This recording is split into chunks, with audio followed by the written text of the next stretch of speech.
Picture this for a second. You just bought a brand new, crystal clear smart TV. You unbox it, you hook it up to your Wi-Fi, and you sit back to relax.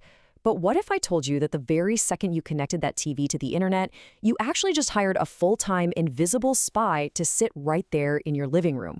Well, welcome to this explainer. Today, we're peeling back the layers on how the most convenient devices in your home are actually fueling a massive, totally invisible surveillance economy. Okay, let's dive right into this. Let's start with a pretty chilling fact. The moment you finish setting up a modern smart TV, it immediately begins taking 2 screenshots of your screen every single second. Yes, that is every 500 milliseconds continuously. And it honestly doesn't even matter if you're watching cable, popping in a DVD, or streaming from a totally separate device. Your television is out there actively recording the visual pattern of the pixels on your screen. So this brings us to the ultimate question we really have to ask ourselves today. Are the private spaces in our homes actually two-way mirrors? You know, we invite these devices into our most intimate spaces for the sake of convenience, but the data flowing out of them tells a very different story. It's a story of an entire industry that basically treats our living rooms as data harvesting farms. To understand just how deep this goes, we need to look closely at the devices that surround us. Chapter 1, the hidden trackers. So that relentless screenshot system we were just talking about, it actually has a name. It's called Automatic Content Recognition, or ACR. Basically, ACR compares every single frame on your TV against this massive fingerprinting database. It tracks exactly what you watch, how long you watch it, and even when you look away. And because it's literally analyzing the raw pixels on the screen itself, it works even if you're just playing a home video from a laptop plugged into the HDMI port. It misses nothing. Major TV manufacturers have built this technology directly into their operating systems from the ground up. Now, you might be sitting there thinking, there is no way I would ever agree to that. But actually, you probably did. It's almost always enabled by default the second you accept those huge terms of service during setup. And the opt-out mechanisms? They're intentionally buried behind incredibly complex multi-click menus, often disguised under super vague labels like viewing information services. Speaking of hidden trackers, before we move from screens to microphones, I want to ask you a quick question. Do you leave your smart speaker muted or active? Take a second and let me know your habit in the comments below. It's a huge debate we all seem to have in our households, and as you're going to see, your choice here really matters. According to a really detailed report by Ernst & Young, microphone-enabled devices generally fall into 3 categories. What is most alarming here is that middle tier, speech-activated. Devices like your smart speakers or even voice-enabled TV remotes sit in this low-power listening state, passively waiting for a wake phrase like "Hey Google" or "Alexa." But researchers have found that when these devices activate, they very often capture ambient background conversations, the everyday sounds of your room, for several seconds around that trigger word. And hey, it's not just TVs and speakers recording us either. Just a quick read of the privacy policy for Wise smart home devices reveals that everything from your security cameras to your smart scales are documenting our most intimate biological and behavioral data. We're talking about tracking heart rates, weight, sleep patterns, and literally every time your doors open and close. So where exactly does all of this incredibly sensitive, super granular data actually go? Well, it flows into Chapter 2, the data broker economy. This data flows directly into the shadow economy of data brokers. These are massive organizations that aggregate your information from countless different sources into these perfectly pre-packaged dossiers. They take your TV viewing habits, mix it with your location data, add in your smart plug usage, and they sell or license this highly detailed profile of you to the highest bidder, which is usually advertising networks, insurance companies, or sometimes even governments. Which brings up a crucial point. How much is your privacy actually worth to these companies? To show you just how cheap it is, Duke University researchers found that brokers sell highly sensitive data about active-duty U.S. military members, veterans, and their families for just 12 cents per record.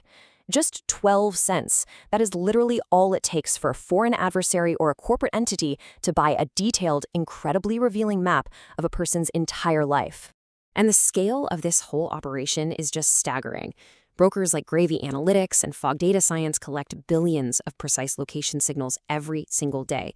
They are pulling this from thousands of seemingly innocent, everyday apps on your phone. And the real danger here? This data is actively sold to law enforcement agencies, effectively allowing them to bypass the need for a warrant by simply purchasing your location history on the open commercial market. But look, this economy isn't just about looking in the rearview mirror to see what you've done.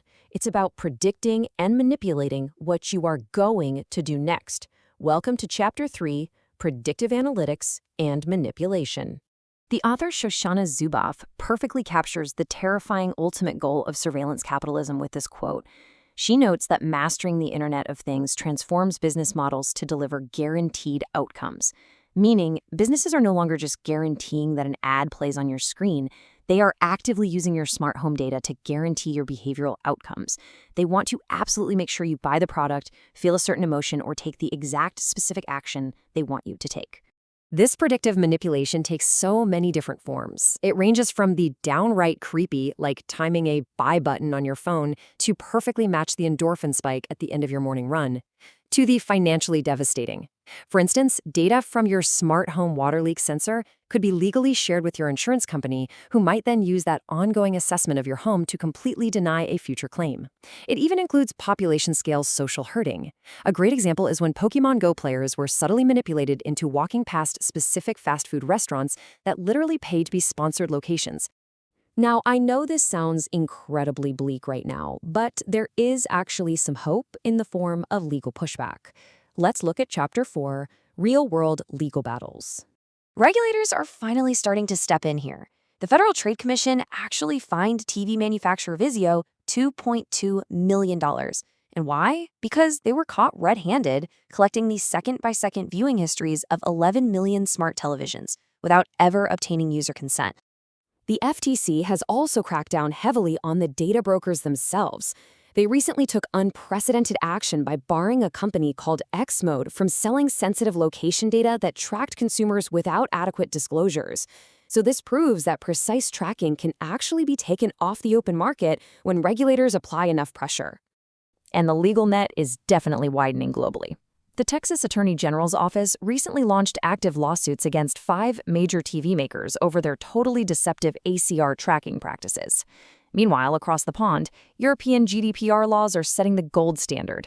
They are demanding that smart home devices prioritize data protection by design, requiring explicit user consent, and pushing companies to process data locally on the device itself, rather than beaming it all up to the cloud.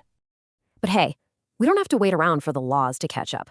Let's move to Chapter 5, How to Protect Yourself Right Now.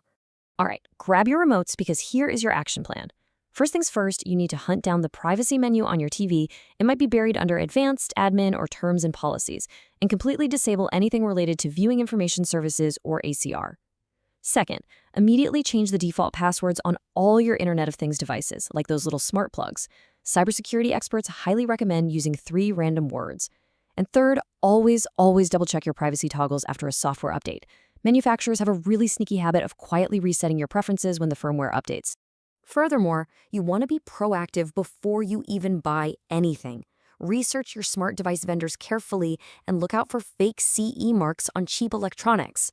A fake CE mark often stands for China export rather than European conformity, which means it hasn't actually been rigorously tested for security. Also, try to get into the habit of scheduling a quarterly review to go in and delete your stored voice assistant histories.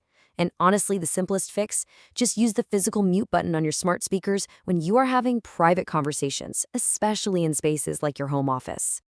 Well, we have covered a massive amount of ground today, from hidden screenshots all the way to the billion-dollar data broker economy.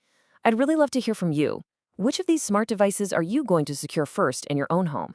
Let me know in the comments below. And please, hit that subscribe button and share this explainer with your friends and family so we can help everyone take back control of their living rooms. Thanks so much for learning with me today. Because if we aren't careful, the question won't be what we are watching, but rather who is watching us.